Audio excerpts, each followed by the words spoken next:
एक बच्चे ने पिताजी से पूछा कि पिताजी ये बताइए, भगवान श्री राम इसलिए पूजे गए क्योंकि उन्होंने त्रेता युग में अपने पिताजी की बात मानी थी।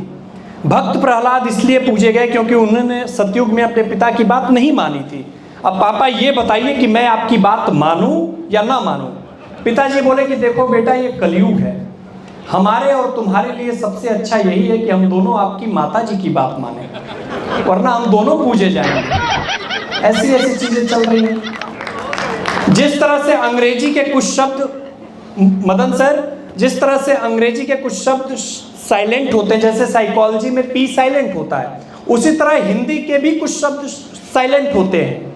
आपने देखा होगा कि जब आप दुकानदार के पास जाते हैं कुछ सामान खरीदने, तो कहता है कि आपको ज्यादा नहीं लगाएंगे, उसमें चूना शब्द साइलेंट होता है। ठीक उसी तरह जब आपकी शादी होती है तो कहा जाता है कि हमारी लड़की तो गाय है गाय, उसमें सिंग वाली शब्द साइलेंट होता है। और विदाई के वक्त जब आपसे कहा जाता है कि ख्याल रखना, उसमें अपना शब्द एल के भैया साइलेंट होता है। तो ऐसी ऐसी चीजें चलती रहती हैं। बहुत मन से आप सब सुन रहे हैं। वो शादी के 2 दिन बाद दूल्हा उसी ब्यूटी पार्लर में गया जहां से उसकी बीवी ने मेकअप करवाया था।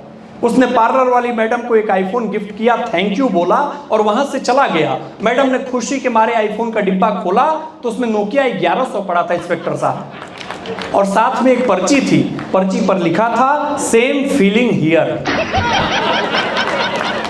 तो ऐसी ऐसी चीजें चलती हैं। बहुत कमाल के लोग हैं। ये बच्चा उछल कूद कर रहा है, ये जरूर कोरोना काल में पैदा हुआ होगा। कुछ बच्चे सौरभ भैया इतने क्यूट होते हैं, इतने क्यूट होते हैं कि उनको देखने के बाद उनके पिताजी के साथ साथ उनकी मम्मी को भी देखने का मन करता है। बहुत अच्छे।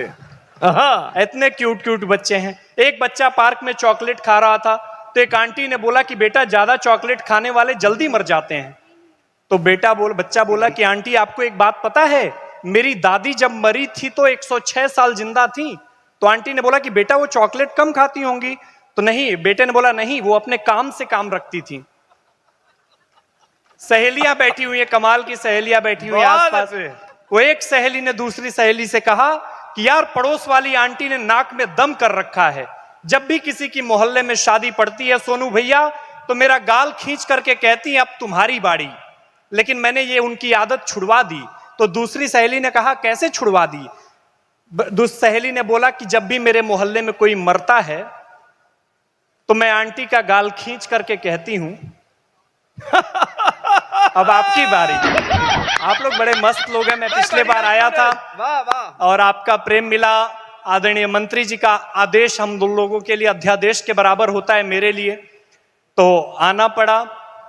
वो पिछले साल होली का त्योहार था तो 3 देश के लोग बैठे थे। एक चीन के भाई साहब थे, एक पाकिस्तान के भाई साहब थे, एक हिंदुस्तान के भाई साहब थे। तीनों लोग बैठ के ठंडाई पी रहे थे। तो चीन वाले भाई साहब ने ग्लास की ठंडाई को पिया, ग्लास को हवा में उछाला, उस ग्लास पे गोली चला दी। बोला जिस ग्लास में हम एक बार बैठ के पी लेते हैं उसमें दोबारा नहीं पीते। दूसरी बारी आई पाकिस्तान वाले भाई साहब की, उन्होंने भी ग्लास की ठंडाई को पिया, ग्लास को हवा में उछाला और कुर्सी तोड़ दी। बोला जिस कुर्सी पे हम एक बार बैठ के पी लेते हैं उसमें दोबारा नहीं पीते। तीसरी बारी आई हिंदुस्तान के भाई साहब की, उसमें से भी बलिया के भाई साहब थे, उन्होंने भी ग्लास की ठंडाई को पिया, ग्लास को हवा में उछाला और उन दोनों को गोली मार दी। बोला जिसके साथ हम एक बार बैठ के पी लेते हैं उसके साथ दोबारा नहीं पीते। आप लोग बलिया वाले लोग हैं, यहाँ के तमाम लोग कमाल के हैं।